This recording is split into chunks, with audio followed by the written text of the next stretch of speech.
अभी हम लोग जिस अध्याय में हैं उसका नाम है फ्रॉम ट्रेडर टू मास्टर। और इसमें हम लोगों ने अभी तक देखा बहुत सारी चीजें जो कि आप लोगों को पीएसबीआई के पाठ्यक्रम और पारस प्रकाशन के पुस्तक के अनुसार पढ़ना है। और अभी तक हम लोगों ने इस अध्याय में देखा कि कैसे अंग्रेज जो हैं वो अपना शासन चला रहे थे और कैसे अंग्रेज जो हैं वो भारत में अपना आर्थिक वृद्धि यानी कि व्यापार वाली नीति के साथ आगे बढ़ रहे थे। यहाँ पर हम लोगों ने मुगलों के भी शासनकाल की बात की, क्योंकि अंतिम मुगल तानाशाह, अंतिम मुगल शासक जो औरंगजेब था, औरंगजेब के समय काल से ही यह चीज जो है वो जुड़ा हुआ है।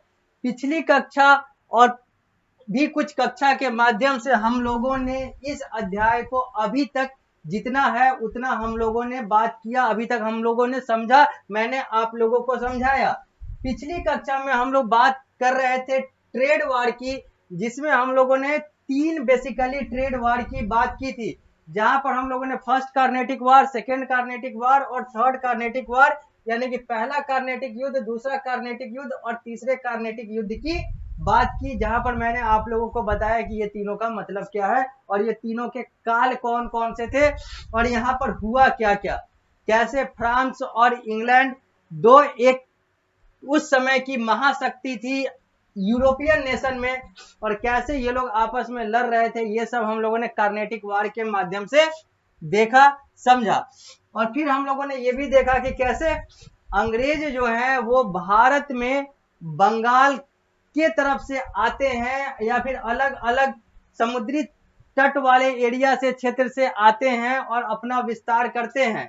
यहीं पर हम लोगों ने देखा था जब कार्नेटिक वार तीसरा समाप्त हुआ था, जो कि अंतिम कार्नेटिक वार था, उसके बाद जो अंग्रेज जो उस समय का जो शासक था या फिर अंग्रेज जो उस समय का व्यक्ति जो भारत में आया था, वो उस समय के नवाब, उस समय के अलग अलग नवाब और बंगाल अलग अलग लोगों से बात करता है। और फिर वहां पर क्या होता है कि एक टेंशन क्रिएट हो जाता है नवाब और बंगाल और कंपनी के बीच में, यानी कि ईस्ट इंडिया कंपनी, यानी कि सीधा सीधा कहें तो अंग्रेजों के बीच में।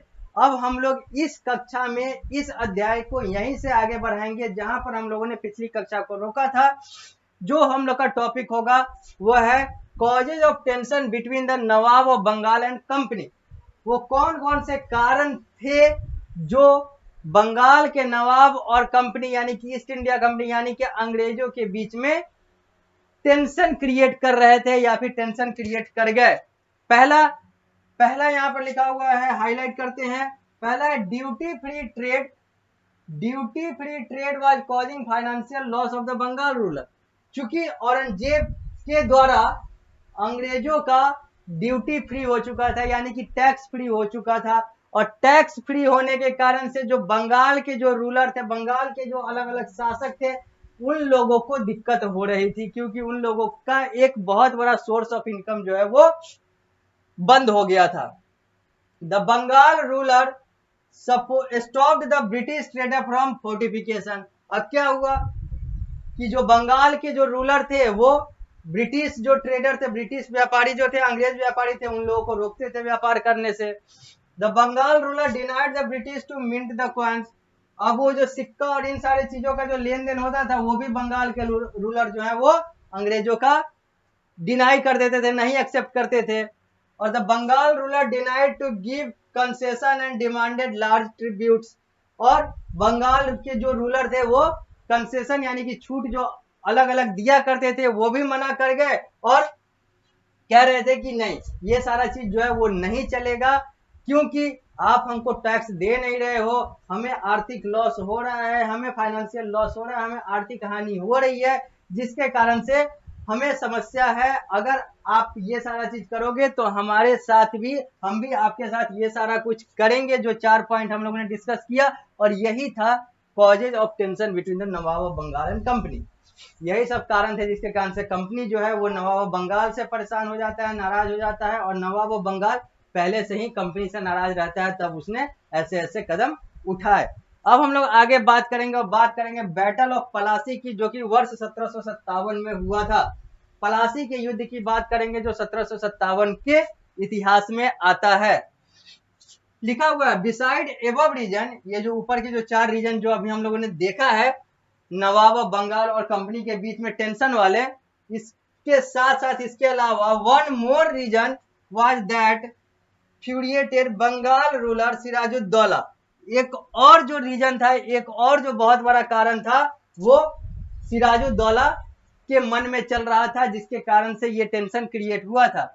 Actually the company wanted a weak ruler on the throne of Bengal, क्योंकि कंपनी चाहता था कि हमें एक कमजोर शासक मिले जो कि बंगाल में हो, क्योंकि अगर मजबूत शासक मिलेगा तो फिर उसको दिक्कत हो जाएगी, वो अपनी बात मनवा नहीं पाएगा। तो actually the company wanted a weak ruler on the throne of Bengal who could act as a puppet ruler. मतलब कंपनी यानी कि अंग्रेजों की इच्छा थी कि बंगाल में एक कमजोर शासक हो जो कि उनके इशारों पर यानी कि कठपुतली की तरह नाचे, कठपुतली की तरह कार्य करे। पपेट को हिंदी में कठपुतली कहते हैं। So the British supported one rival as to become the puppet ruler. इसलिए अंग्रेजों ने एक राइवल को यानी कि जो बंगाल ऑफ नवाब था उसके एक राइवल को सपोर्ट करता है, ताकि वो एक तरीके से अपना शासन चला सके और अंग्रेजों का पपेट बनकर चले, अंग्रेजों का कठपुतली बनकर चले। The Nawab did not like the interference of British company into the internal matter. लेकिन नवाब नहीं चाहता था कि ये जो ब्रिटिश कंपनी है वो उनके अंदरूनी कार्य में दखल अंदाजी करे। Robert Clive defeated nawab of Bengal in 1757। लेकिन रॉबर्ट क्लाइव जो है वो नवाब ऑफ बंगाल को 1757 में पलासी के युद्ध में हरा देता है, in the battle of Plassey. Clive supported Mir Jafar the commander of army as for थोर। ये जो क्लाइव है ये किसको सपोर्ट करता है, तो अपने पपेट जो शासक है उसको सपोर्ट करता है, जिसका नाम मीर जाफर होता है। वो कमांडर ऑफ आर्मी चीफ रहता है।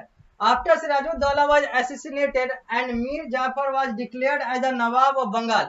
उसके बाद सिराजुद्दौला को हटाकर उसको फांसी पे चढ़ा दिया जाता है, मृत्युदंड मिल जाता है, और उसके बाद मीर जाफर जो है वहां का शासक बन जाता है, नवाब बन जाता है, जो कि अंग्रेजों का पपेट होता है। After some time Mir Jafar also protested against the British trading right.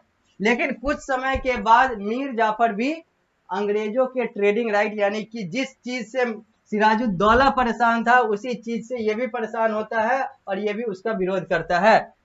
The company deposed him and Mir Qasim was throne. अब फिर क्या करता है कंपनी जो है, चूंकि इसका पपेट गवर्नमेंट रहता है मीर जाफर के नाम पर, तो मीर जाफर को हटाकर मीर कासिम को ले आता है।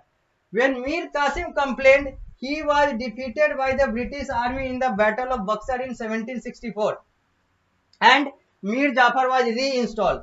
फिर क्या होता है कि पहले सिराजुद्दौला को हराकर मीर जाफर को लाया जाता है। जब मीर जाफर भी बगावत करता है तो मीर जाफर को हटाकर मीर कासिम को लाया जाता है। जब मीर कासिम भी बगावत करता है तो फिर मीर जाफर को ले आया जाता है अंग्रेजों के द्वारा, और मीर कासिम को हराया जो गया था उस युद्ध का नाम था बैटल ऑफ बक्सर, जो कि वर्ष 1764 में हुआ था। 1757 में पलासी होता है। पलासी में किसको हराया जाता है, सिराजुद्दौला को, उसको फांसी पर चढ़ा दिया जाता है। मीर जाफर को एक पपेट गवर्नमेंट के तौर पर अंग्रेज जो है वो बनाता है, नवाब बंगाल बनाता है। फिर मीर जाफर भी अंग्रेजों का विरोध करता है तो मीर जाफर को हटाया जाता है, हटा दिया जाता है, मारा नहीं जाता है, हटा दिया जाता है। मीर कासिम को ले आया जाता है। जब मीर कासिम भी बगावत करता है तो मीर कासिम को फिर बैटल ऑफ बक्सर में 1764 में हराया जाता है और फिर मीर जाफर को वापस ले आया जाता है।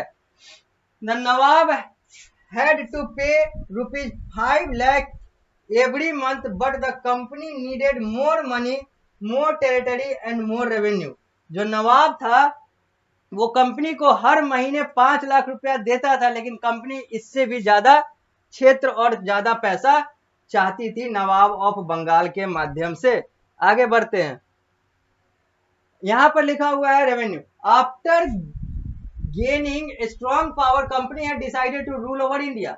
अब चूंकि कंपनी का जो शासन है, कंपनी का जो पकड़ है वो मजबूत होता जा रहा था, तो अब कंपनी का था कि अब चलो बंगाल से आगे बढ़ते हैं और पूरे भारत पर शासन किया जाए। क्योंकि battle of Plassey, battle of Buxar, यहां पर लोगों को हराया जाता है अंग्रेजों के द्वारा, और उसके बाद जब इनका पकड़ हो जाता है बंगाल में अच्छे से, तो अब ये लोग चाहते हैं कि बंगाल से आगे बढ़ा जाए, पूरे भारत को कब्जे में लिया जाए। As Clive declared we must indeed become nawab ourselves, क्योंकि क्लाइव पहले ही कहा था कि हम लोगों को खुद में नवाब बनना है, हमें किसी और के नवाब की क्या जरूरत, हम लोग खुद में नवाब है, खुद में नवाब बनेंगे, क्योंकि खुद का शासन की बात हो रही थी। In 1765 the Mughal emperor appointed the company as the diwan of province of Bengal.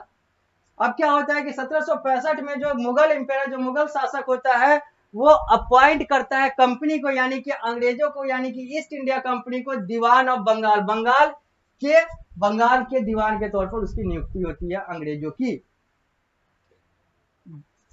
This help the Britain most, इससे अंग्रेजों को बहुत ज्यादा फायदा होता है।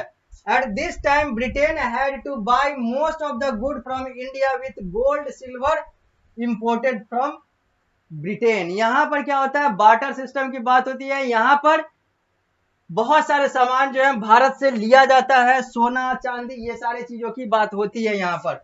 The outflow of gold from Britain slowed after the battle of Plassey. Plassey के युद्ध के बाद ये जो सोने वाला ये जो चीज है, ये थोड़ा सा रुकता है। New revenue from India would finance company expenses. अब जो न्यू रेवेन्यू है वो कहां से आता है, तो फाइनेंस कंपनी के एक्सपेंस और इन सारी चीजों से जुड़ा हुआ अब यहाँ पर कंसेप्ट आ जाता है। The revenue could be use to purchase cotton and silk textile many maintain company and meet the cost of building the company fort offices at Calcutta. अब ये जो रेवेन्यू है, ये जो आय है, उसका कार्य कहां पर होता है, तो इसका यूज होता है कॉटन और सिल्क कपड़े को खरीदने में, कंपनी जो उनकी थी उनको मेंटेन रख रखाव करने में, और बाकी जो बिल्डिंग वगैरह, जो फोर्ट वगैरह, जो ऑफिस वगैरह कलकत्ता वगैरह में था, इन सारे चीजों के रख रखाव में वो सारे पैसों का प्रयोग हो रहा था। The battle of Plassey was a turning point in the Indian history. अगर भारतीय इतिहास की बात करें तो पलासी का युद्ध जो है एक मील का पत्थर, या फिर कहें तो एक टर्निंग पॉइंट बनता है भारतीय इतिहास के नजरिए से। क्या होता है, तो thus East India Company got free trading right in Bengal. यहाँ पर ईस्ट इंडिया कंपनी को फ्री ट्रेडिंग राइट मिल जाता है, फ्री व्यापार, मुक्त व्यापार का अधिकार मिल जाता है बंगाल में। The British got the zamindari of 24 Pargana, 24 Pargana का जमींदारी भी ये पा लेता है अंग्रेज। They utilize the resources of Bengal to maintain a large army, वो बंगाल के संपत्ति का, बंगाल के संपदा का प्रयोग अपने आर्मी, अपने बड़े सैन्य बल के लिए प्रयोग करता है। अब हम लोग पृष्ठ संख्या 72 से पृष्ठ संख्या 73 पर आते हैं और बात करते हैं बैटल ऑफ बक्सर की। बैटल ऑफ बक्सर जो मीर जाफर और मीर कासिम की बात यहाँ पर आती है। तो बैटल ऑफ बक्सर जो है ये 1764 में होता है। बैटल ऑफ पलासी 1757 में होता है, सिराजुद्दौला को हराया जाता है। तो बैटल ऑफ बक्सर में मीर कासिम को हराया जाता है। When Mir Jafar could not meet the ever-growing selfish demand of the company, he was deposed by Mir Qasim as the Nawab of Bengal। जब मीर जाफर जो है अंग्रेजों का, या फिर कहें तो कंपनी के मांग की पूरी अच्छे तरीके से पूर्ति नहीं कर पाता है, स्वार्थी मांग की पूरी अच्छे तरीके से पूर्ति नहीं कर पाता है, तो उसको अंग्रेजों के द्वारा हटाकर किसको लाया जाता है, मीर कासिम को लाया जाता है। But Mir Qasim refuse to be a puppet king, लेकिन मीर कासिम जो है वो कठपुतली बनने से मना कर देता है। He tried to improve the administration of Bengal and tried to modernize the army। वो चाहता था कि बंगाल के शासन प्रशासन को आधुनिक किया जाए और यहाँ के अपने आर्मी को, अपने सैन्य बल को मजबूत किया जाए, आधुनिक किया जाए। He trained his soldier on the line of the European army।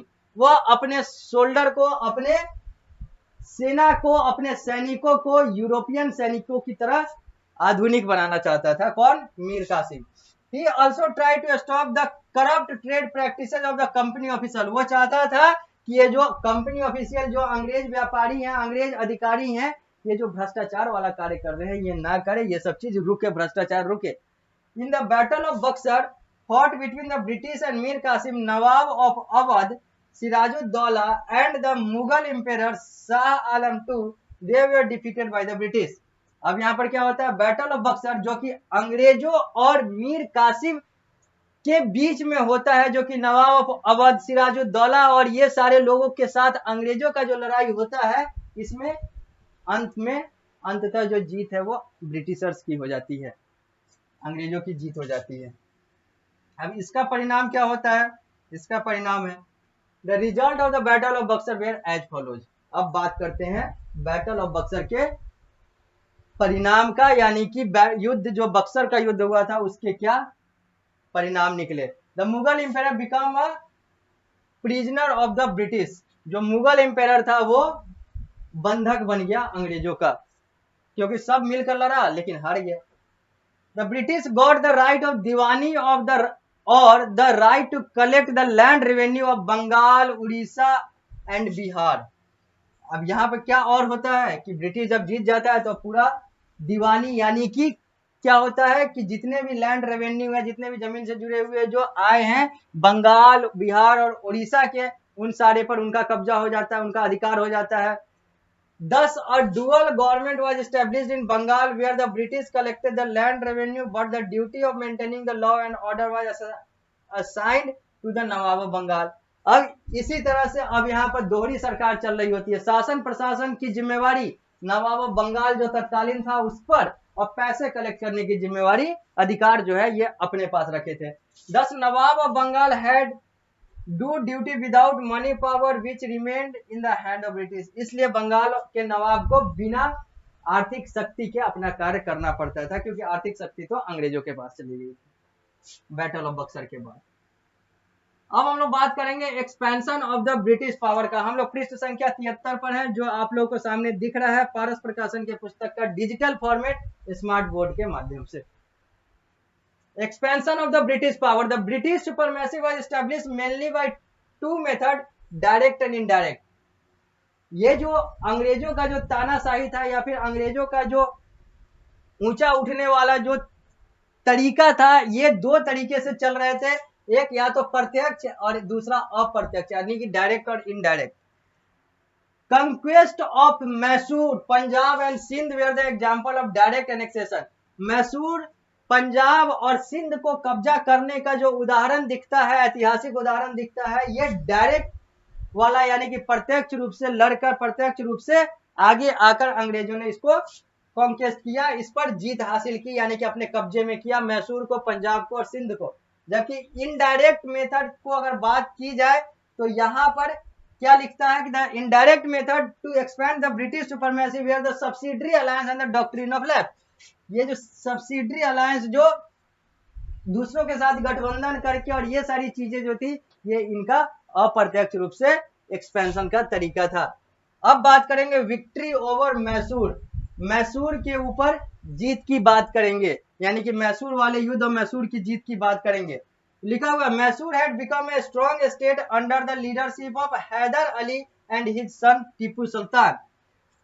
Haider Ali और उसके पुत्र टीपू सुल्तान का एक बहुत बड़ा क्षेत्र, बहुत प्रभाव वाला क्षेत्र, या फिर उनके अधीन में आने वाला एक बहुत मजबूत क्षेत्र था मैसूर। अब आगे बढ़ते हैं, मैसूर किसके अंडर में था? तो हैदर अली और उसके बेटे टीपू सुल्तान के अंडर में था। Tipu was not ready to accept, लिखा हुआ है Tipu was not ready to accept the supremacy of the British. जो टीपू सुल्तान, जो हैदर अली का बेटा था, वो अंग्रेजों का गुलामी या फिर अंग्रेजों की सुपरमेसी को मानने से मना कर रहा था, वो एक्सेप्ट नहीं कर रहा था। He stopped the export of paper and cardamom through his port and he stopped the trade with the British company. वो अपने पोर्ट, अपने बंदरगाह के माध्यम से, अपने समुद्री रास्ते के माध्यम से ब्रिटिश कंपनी के अलग अलग जो भी ट्रेड वो कर रहे थे, अलग अलग चीजों का जो भी वो व्यापार कर रहे थे, उन सारी चीजों को वो परमिशन नहीं देता है, रोक देता है। The British fought 4 war with Mysore in, अब ब्रिटिश जो है अब मैसूर में 4 युद्ध लड़ता है। एक 1767 से 1769 ईस्वी के बीच में, दूसरा 1780 से 84, तीसरा 1790 से 92 और चौथा 1799 में। इन फर्स्ट 2 वार, पहले दोनों यानी कि 1767-69 वाला और 80-84 वाले में, there was no result in the battle, इसमें कोई भी परिणाम नहीं आता है, यानी किसी के पक्ष में परिणाम नहीं आता है। Tipu was defeated and had to sign treaty Srirangapatnam named after the capital.